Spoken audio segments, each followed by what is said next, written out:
नमस्कार विद्यार्थी मित्रांनो, मी कॉमर्सवाला मास्तर आणि या नवीन व्हिडिओमध्ये तुमच्या सर्वांचं पुन्हा एकदा स्वागत. विद्यार्थी मित्रांनो, या व्हिडिओ लेक्चर सिरीज मार्फत आपण 12वी कॉमर्स मधील अकाउंट हा विषय शिकतो, ज्याच्यामध्ये आतापर्यंत या विषयाचे 7 टॉपिक आपण अभ्यासलेले आहेत.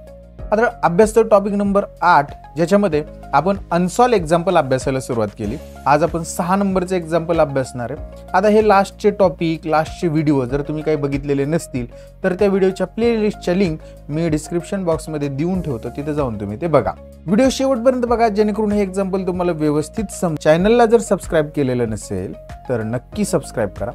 तर चला सुरू करूया. पहा विद्यार्थी मित्रांनो, आपली मेथड सर्वांना माहिती. फर्स्टली एक्झाम्पल रीड करायचं, काय सांगितले ते समजून घ्यायचं आणि त्याच्यानंतर सॉल्व्ह करायचं. बघा, Suhas limited issue 10,000 equity share. Suhas limited नावाची कंपनी जिने 10,000 इक्विटी शेअर्स काय केलेले आहेत, विक्रीस काढलेले आहेत. ऑफ ₹10 इच. एका शेअरची किंमत किती ठेवली त्यांनी? ₹10. ॲट अ प्रीमियम ऑफ ₹2, म्हणजे ₹10 शेअर ते ₹2 प्रीमियम, म्हणजे 10 + 2 असे टोटल ₹12 शेअर विकणार आहेत.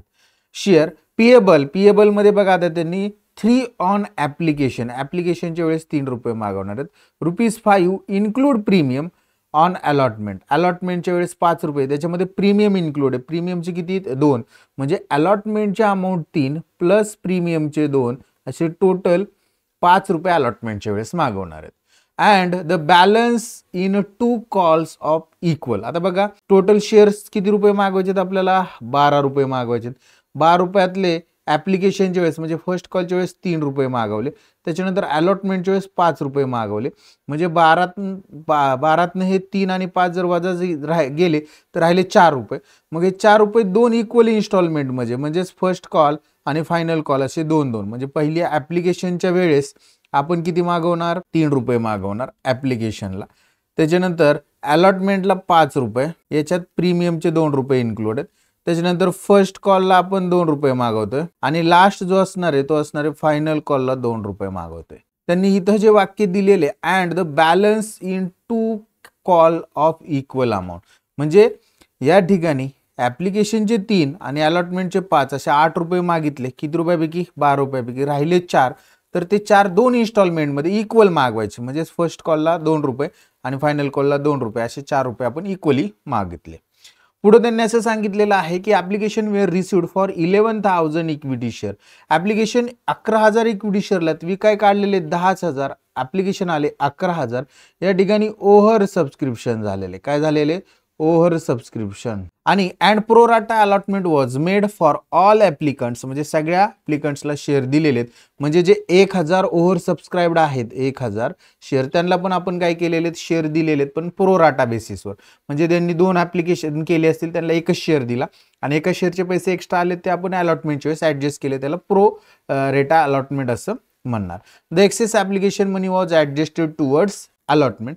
पुढे सांगितले mister Shobha who were allotted 200 equity share failed to pay first and final call. बघा, शोभा आहे जिने आपल्याकडून 200 शेअर्स घेतलेले, तिने फर्स्ट अँड फायनल कॉलचे, म्हणजेच हा फर्स्ट कॉल आणि हा फायनल कॉल अशा 2 कॉलचे पैसे दिलेले नाहीयेत आणि मग तिचे शेअर फोरफिट केलेले आफ्टर फायनल कॉल नंतर फोरफिट केलेत, म्हणजे तिथे सगळे शेअर मागवलेले.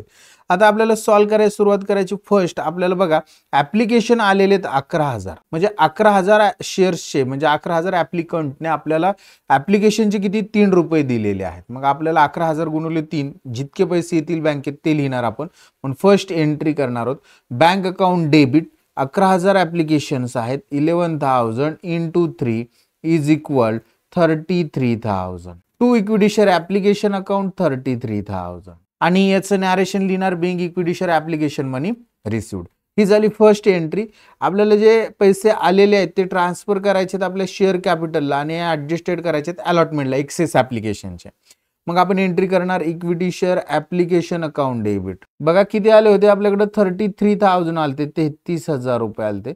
Equity share application account debit 33,000. 2 equity share capital account. आणि बघा, इक्विटी शेअर कॅपिटलचे आपण 10,000 शेअरचे पैसे ट्रान्सफर करणार, म्हणजे आपल्याकडे 10,000 शेअर्स विकायला आले, 10,000च विकू शकणार आपण.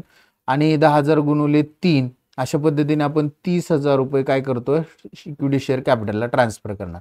आणि एक्सेस जे आहेत ते अलॉटमेंटच्या वेळेस ऍडजस्ट करणार आहेत, म्हणून इक्विटी शेअर अलॉटमेंट अकाउंट आणि त्याची जी अमाऊंट असणार आहे ती अमाऊंट आपण लिहिणार ₹3000 रुपये. तर अशा पद्धतीने आपण काय केलेलं आहे, आपल्या फर्स्ट इन्स्टॉलमेंटच्या जनरल एंट्रीज केलेल्या आहेत. तर आय होप तुम्हाला इक्विटी शेअर ॲप्लिकेशनच्या जनरल एंट्रीज समजलेल्या असणार आहेत. आता सेकंड इन्स्टॉलमेंट आहे ती आहे अलॉटमेंट. मग अलॉटमेंटच्या वेळेस आपल्याला किती मागवायचे आहेत बघा, ₹5 मागवायचे आहेत आणि इथं प्रीमियम सुद्धा आहे. मग ज्या इन्स्टॉलमेंटचे आपल्याला पैसे मागवायचे आहेत त्याला देणार आपण डेबिट, म्हणून equity share allotment account debit. बघा आपण किती मागवणार आहोत, 10,000 शेअर्सवर ₹5 या पद्धतीने ₹50,000 मागवले आपण, 50,000. 2 इक्विटी शेअर कॅपिटल अकाउंट आणि कॅपिटलचे बघा किती, 10,000 शेअर्सवर प्रीमियम जर वजा केले तर ₹3 अलॉटमेंटच्या वेळेस मागवणार आहे, म्हणून त्या ठिकाणी आपण ₹30,000 त्या ठिकाणी इक्विटी शेअर कॅपिटलचे लिहिणार आणि प्रीमियमचे असणार आहेत ₹2, म्हणून इक्विटी शेअर प्रीमियम अकाउंट. किती रुपये, ₹2. 10,000 शेअर्सवर ₹2 प्रीमियम असणार, म्हणजे थोडक्यात ₹20,000 इक्विटी शेअर प्रीमियमचे असणार. म्हणजे आपल्याला ही प्रीमियम असल्यामुळं आपल्याला प्रीमियमला द्यावं लागलं क्रेडिट आणि याची नॅरेशन लिहिणार being equity share allotment money due with premium. आता बघा नंबर 4 ची एंट्री, अलॉटमेंटचे पैसे भेटणार आहेत, पैसे बँकेत येतील म्हणून bank account debit. 2 equity share allotment account आणि बघा किती भेटणार आहेत, तर लक्षात घ्या 50,000 आहेत. ₹50,000 आपल्याला भेटणार होते, पण त्यातले 3,000 ऑलरेडी ॲडव्हान्स मध्ये भेटलेत, म्हणजे 50 मधले 3 भेटणार नाही, तर 47,000च आपण घेणार आहोत. मग या ठिकाणी आपण 47,000 लिहिणार आहोत आणि याचं नॅरेशन लिहिणार बीइंग इक्विटी शेअर अलॉटमेंट मनी रिसिव्ड. अशा पद्धतीने आपण 2 नंबर इन्स्टॉलमेंट जी होती अलॉटमेंट त्याच्या जनरल एंट्रीज केलेल्या. आता आपल्याला फर्स्ट कॉलचे पैसे मागवायचे आहेत, मग आपली जर 5 नंबरची एंट्री फर्स्ट कॉलचे पैसे ₹2 मागवायचे म्हणून ते केली, तर equity share capital account debit. Sorry, ज्या इन्स्टॉलमेंटचे पैसे मागवायचे त्याला आपण डेबिट देतो, equity share first call account debit to equity share capital account आणि याची अमाऊंट लिहिणार आहोत equity share first call account debit to equity share capital account. बघा किती रुपये मागवणार आपण, 10,000 शेअर्सवर ₹2 या पद्धतीने ₹20,000 मागवणार आहोत. डेबिटला 20,000, क्रेडिट कॉलम मध्ये सुद्धा 20,000 आणि याचं नॅरेशन लिहिणार being equity share first call money due, being equity share first call money due, हे नॅरेशन लिहिलं. आता आपल्याला काय करायचंय, मागवलेले पैसे भेटणार आहेत, पण भेटत असताना आपल्याकडे एक व्यक्ती होती शोभा, जिने आपल्याला 200 शेअर्सचे पैसे ₹2 या पद्धतीने दिलेले नाहीत, म्हणजे टोटल ₹400 आपल्याला भेटलेले नाही आहेत.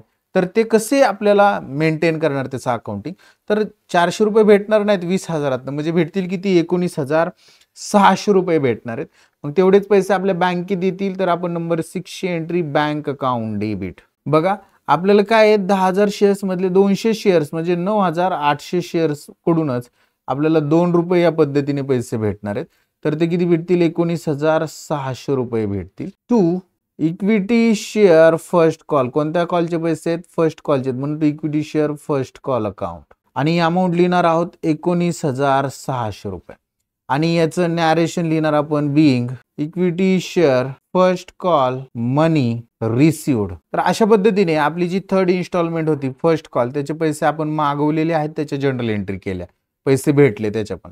आता नंबर नेक्स्ट आपल्याला काय करायचे आहेत, पैसे जे फायनल कॉलचे आहेत त्याचे मागवायचे, ज्या इन्स्टॉलमेंटचे पैसे मागवायचे त्याला देतो आपण डेबिट, म्हणजेच equity share final call account debit. बघा आपण किती, 10,000 शेअर्सवर फायनल कॉलचे सुद्धा ₹2 म्हणजे ₹20,000 मागवणार आहोत. 2 त्यासाठी शेअर कॅपिटलसाठी, म्हणून इक्विटी शेअर कॅपिटल अकाउंट आणि अमाऊंट लिहिणार आहोत ₹20,000 आणि याचं नॅरेशन लिहिणार being equity share first call, sorry first call नाही फायनल कॉल बनावं लागेल, being equity share final call money due. आणि आता हे पैसे जे आपल्याला मागवले ते आपल्याला भेटणार आहेत, आपण नंबर 8 ची जनरल एंट्री करणार, भेटणारे पैसे बँक अकाउंट डेबिट. बघा 200 शेअर्सचे ₹2 या पद्धतीने, म्हणजे इथे सुद्धा ₹400 आपल्याला भेटणार नाही आहेत, म्हणून आपण काय करणार या ठिकाणी ₹19,600 भेटणार, म्हणून bank account debit 19,600 to equity share final call account आणि अमाऊंट लिहिणार ₹19,600 आणि याचं नॅरेशन लिहून टाकणार आपण being equity share final call money received. ही झाली आपली इक्विटी शेअर फायनल कॉलच्या ज्या 2 एंट्री होत्या त्या. आता ह्याच्यामध्ये काय झालेलं आहे की फर्स्ट कॉल आणि फायनल कॉलचे 200 शेअरचे पैसे भेटलेले आहेत. मग ते शेअर आपण काय करणार आहोत, जप्त करणार आहोत. म्हणजे त्याची एक जनरल एंट्री आपल्याला या ठिकाणी करावी लागणार आहे. मग ती जप्त करण्याची general entry, last general entry आपण या ठिकाणी करूया. बघा, आपले शेअर जप्त केल्यामुळं शेअर कॅपिटल काय होणार आहे, कमी होणार आहे. म्हणजे शेअर कॅपिटल वाढलं तर क्रेडिट, कमी झालं तर डेबिट. म्हणून आपण काय करणार, equity share capital account debit. Share capital liability वाढली क्रेडिट, कमी झालं डेबिट. आता शेअर कॅपिटल कमी होणार. किती शेअर कॅपिटल कमी होणार आहे, 200 शेअर आणि एका शेअरची किंमत 10 रुपये. 200 गुणिले 10 तर आपल्याला त्या ठिकाणी किती भेटणार आहेत, 2000 रुपये शेअर कॅपिटल आपलं कमी होणार. आता कशामुळे कमी होणार, ज्या इन्स्टॉलमेंटचे पैसे बुडवलेत त्याच्यामुळे कमी होणार. म्हणजे थोडक्यात काय, आपल्याला फर्स्ट कॉलचे पैसे भेटले नाही, त्यामुळं to equity share first call account. बघा, फर्स्ट कॉलचे किती रुपये, 200 आणि 2 रुपये होते. 200 गुणिले 2 असे 400 रुपये फर्स्ट कॉलचे भेटले नाही. अजून काय सर, सेकंड कॉलचे सुद्धा म्हणजे फायनल कॉलचे सुद्धा पैसे भेटले नाहीत. म्हणून to equity share final call account. बघा, याची सुद्धा फायनल कॉलची सुद्धा 200 शेअर्सचे 2 रुपये या पद्धतीने टोटल 400 रुपये भेटलेले नाहीयेत. आणि बघा, या ठिकाणी काय झालेले, 2000 मधनं आपण 2000 शेअर कॅपिटल कमी झाले, त्यातले 400 800 रुपये भेटले नाही. म्हणून आपण 2000 किती 1200 रुपये भरले होते ते फोरफिट केले. म्हणून त्या ठिकाणी लिहायचं टू शेअर फोरफिचर अकाउंट. आणि अमाऊंट लिहिणार ₹1200. आणि याचं नॅरेशन लिहायचं बिंग किती शेअर आपण फोरफिट केले, 200 equity share forfeiture due to non payment of first and final call money. तर अशा पद्धतीने आपण काय केलेलं आहे, या ठिकाणी आपल्या जनरल एंट्रीज केलेल्या आहेत आणि हा प्रॉब्लेम आपला संपलेला आहे. आय होप विद्यार्थी मित्रांनो हे एक्झाम्पल तुम्हाला समजलेलं असणार आहे. एक्झाम्पल समजलेला असेल, व्हिडिओ आवडलेला असेल तर व्हिडिओला नक्की लाईक करा. तुमच्या वर्ग मित्रांपर्यंत व्हिडिओ शेअर करायला विसरू नका. अशाच पद्धतीची व्हिडिओ बघण्यासाठी चॅनलला देखील सबस्क्राईब करा. आज आपण इथंच थांबूया. नेक्स्ट व्हिडिओमध्ये नेक्स्ट एक्झाम्पल अभ्यासू. तोपर्यंत सर्वांना बाय, टेक केअर.